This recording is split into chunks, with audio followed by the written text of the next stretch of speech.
오늘부터 이슈 파이팅이라는 제목으로 매주 한 차례 주말에 지난 일주일간 있었던 국내외 주요 이슈 가운데 우리와 밀접한 것들을 선별해서 분석하겠습니다. 오늘은 중동 지역의 예멘 관련 소식과 이재명 민주당 대표의 2심 무죄 관련을 전달하겠습니다. 먼저 예멘입니다. 예멘은 일단 혼돈의 역사를 먼저 좀 아셔야 됩니다. 1990년대 초까지 예멘은 정부의 부패가 극에 달했습니다. 그래서 1994년에 예멘 북부에서 후세인 알 후티라는 사람이 예멘 정부 부패 그리고 소외된 시아파 소수민족 권리를 주장하면서 단체를 하나 만듭니다. 종교 부흥운동 성격이었습니다. 믿는 청년, Believing Youth라는 단체를 창설합니다.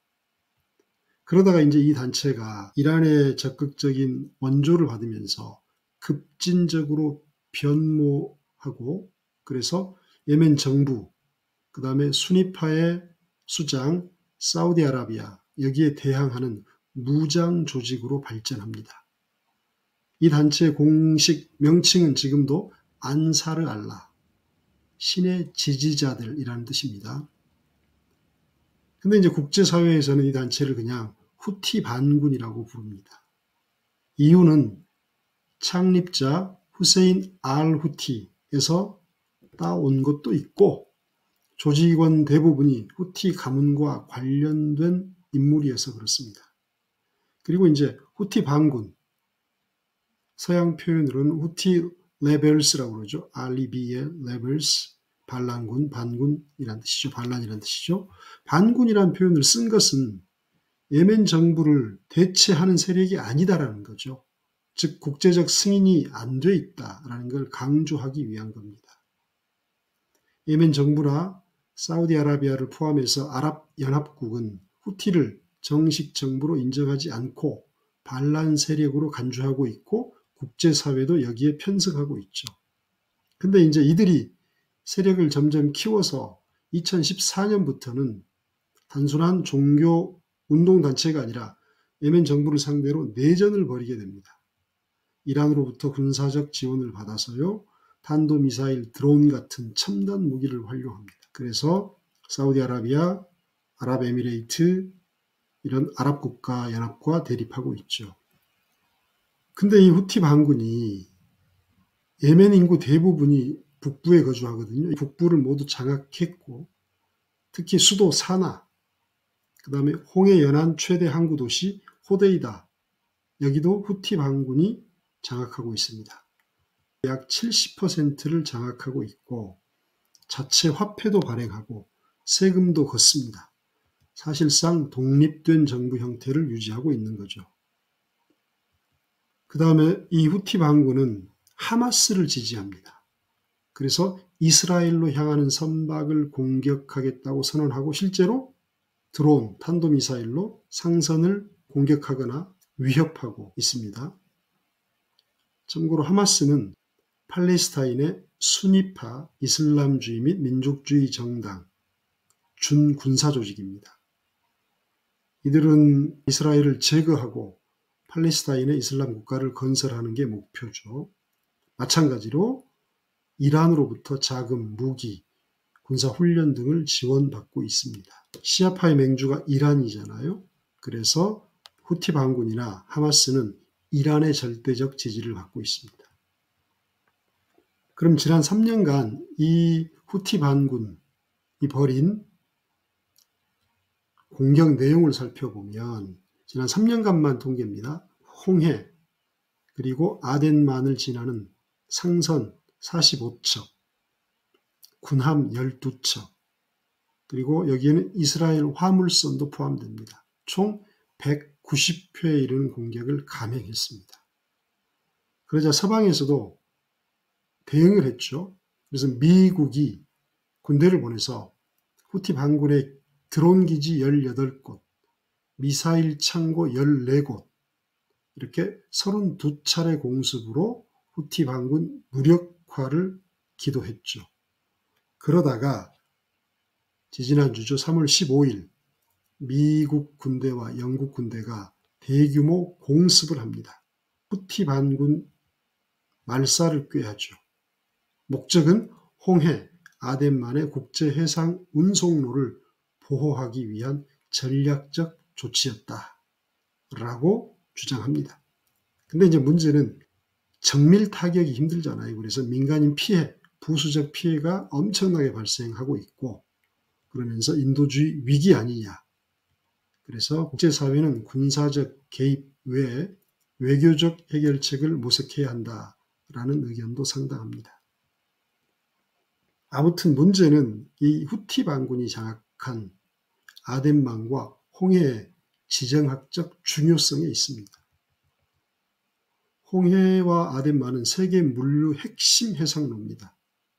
여기를 거치지 않으면 아프리카를 돌아서 와야 됩니다. 그래서 세계 교역량의 약 40%, 석유 물동량의 12%가 통과하는 주요 해상 운송로입니다. 근데 이제 후티 반군이 드론, 미사일로 상선 위협하면서 국제 물류에 심각한 영향을 끼치는 거죠. 중동 지역이 불안정하고 국제 유가가 이런 이유 때문에 상승하면, 유가가 상승하면 사실 우리가 쓰고 있는 거의 모든 제품이 석유화학 제품입니다. 그러니까 제조업 원가가 상승하겠죠. 그것은 소비자 물가 상승으로 이어지고 세계 경제 안정성을 흔드는 요인이 될 수 있는 거죠. 그러니까 이런 것들 때문에, 이런 실질적인 위협, 지정학적 중요성 때문에 지지난주 3월 15일 미국과 영국이 주요 후티 반군 군사시설 공습을 단행한 겁니다. 거기에다가 또 유엔 안전보장이사회도 후티 반군의 해상 공격 중단을 요구하는 결의안을 채택했습니다. 그래서 국제적인 압박을 가하고 있죠. 그렇지만 쉽게 해결될 것 같지는 않습니다. 워낙 게릴라 성격을 띠고 있어서요. 그러면 이제 이런 예멘 내전, 후티 반군 이 해상로 장악이 한국 경제와 안보에 무슨 영향을 끼치는가? 지난 2023년 홍해 일대에서 벌어진 이런 후티 반군의 도발 때문에 수에즈 운하를 경유하는 해상 수송로가 심각한 안전의 위협을 받죠. 그러자 각국 선사들이 홍해를 통하는 운송로를 중단했습니다. 아프리카를 돌아와야 돼요. 그러니까 2022년 대비 운송료가 무려 290%, 2.9배 상승했습니다. 근데 우리나라는 원유 수입의 약 70%를 중동에 의존한단 말입니다.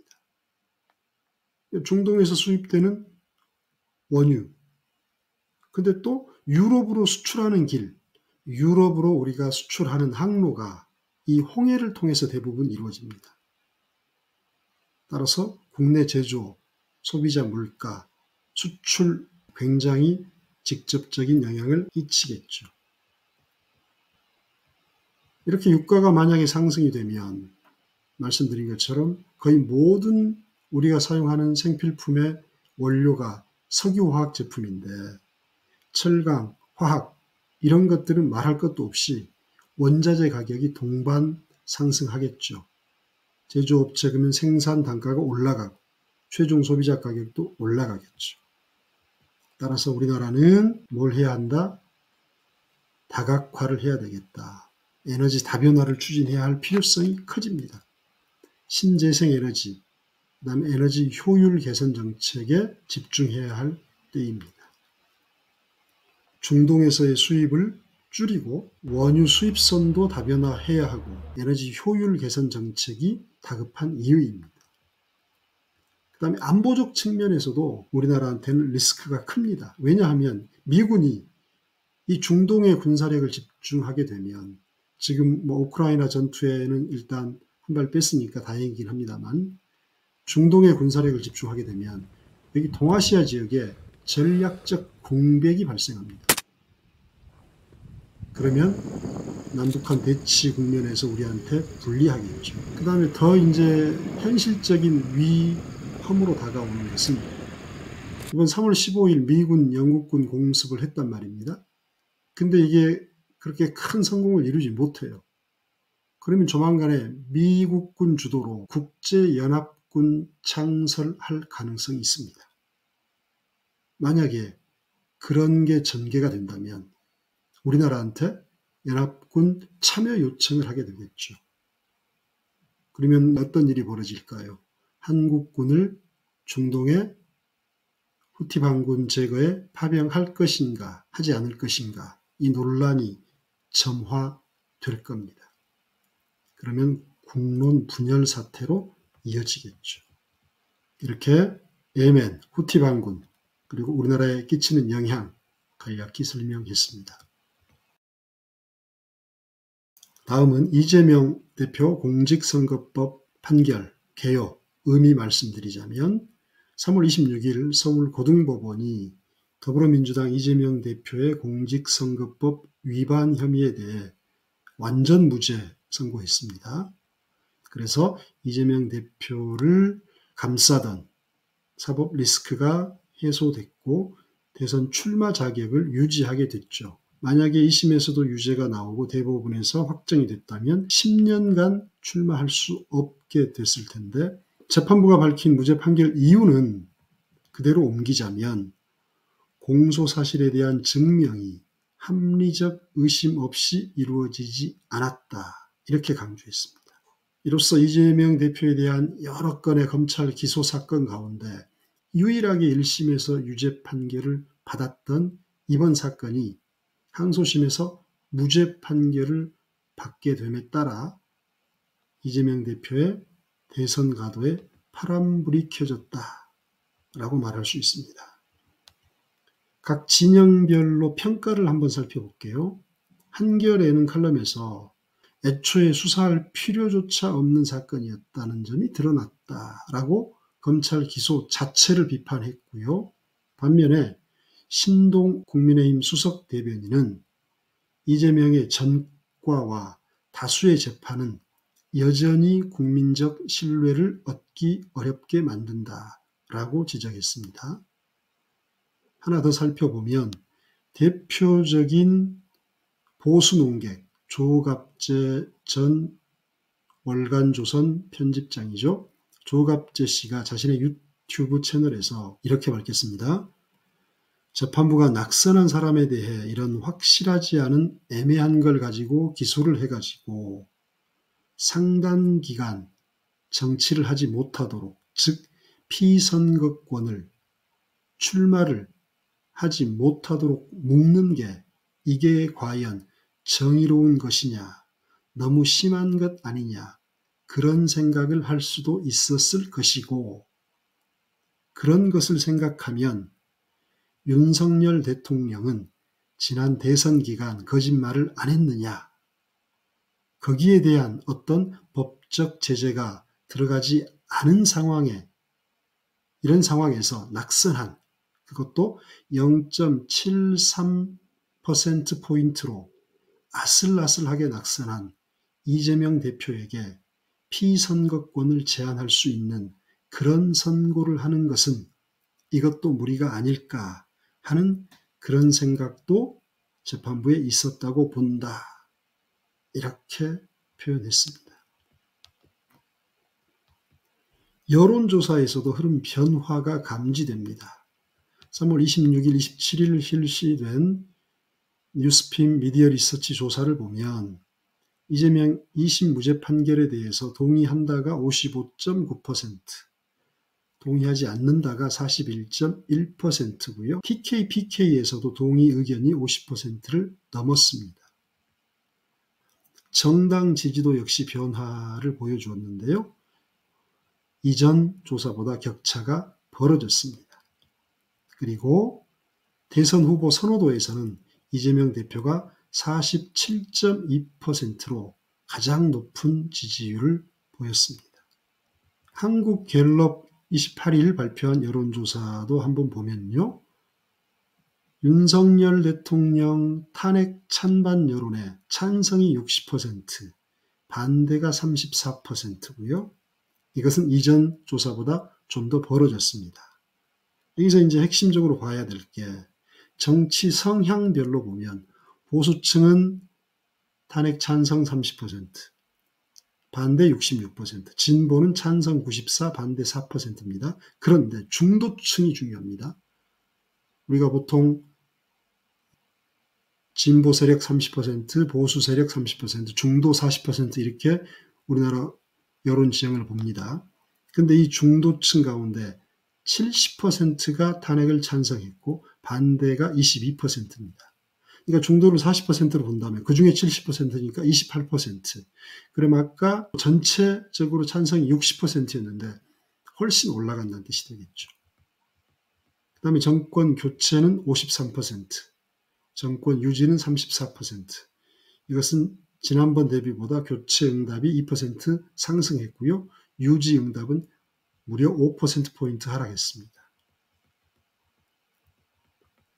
중도층에서는 또 정권 교체 지지율이 무려 62%로 유지 24%보다 훨씬 높았습니다. 정당 지지도 역시 더불어민주당이 1%포인트 상승해서 41%, 국민의힘은 3%포인트 하락해서 33%로 격차가 많이 벌어졌습니다. 그 다음에 장내 정치 지도자 선호도를 보면 이재명 34%, 김문수 8%, 한동훈 5%, 오세훈, 홍준표 각 3%, 4명을 전부 더해도 19%밖에 되지 않습니다. 그래서 압도적인 선호도를 기록했다. 자, 그러면 탄핵 여론, 정치적 파장은 어떻게 될 것인가? 윤석열 대통령에 대한 탄핵 찬성이 과반을 넘어서서 60%대로 다시 올라갔습니다. 그리고 중도층, 젊은 층에서도 이제 탄핵 찬성이 강한 지지를 받게 됐습니다.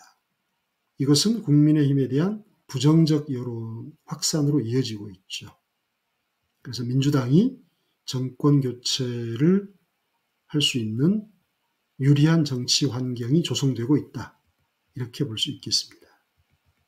이처럼 탄핵 심판 결과 조기 대선 여부에 따라 정치적 구도가 급격히 변화할 가능성이 큽니다. 앞으로 국민의힘은 보수층 결집을 더 강화할 겁니다. 그러다 보니까 더 극우 성향을 띌 것이고, 민주당은 중도 보수라고 프레임을 바꿨잖아요. 중도 보수라고 당의 성격을 재규정했잖아요. 그래서 민주당은 이제 중도층 공략을 통해서 정권 교체를 추진할 것으로 예상됩니다. 이상 이재명 2심 무죄 판결이 갖는 의미 전망해봤습니다. 감사합니다. 투자의 신이었습니다.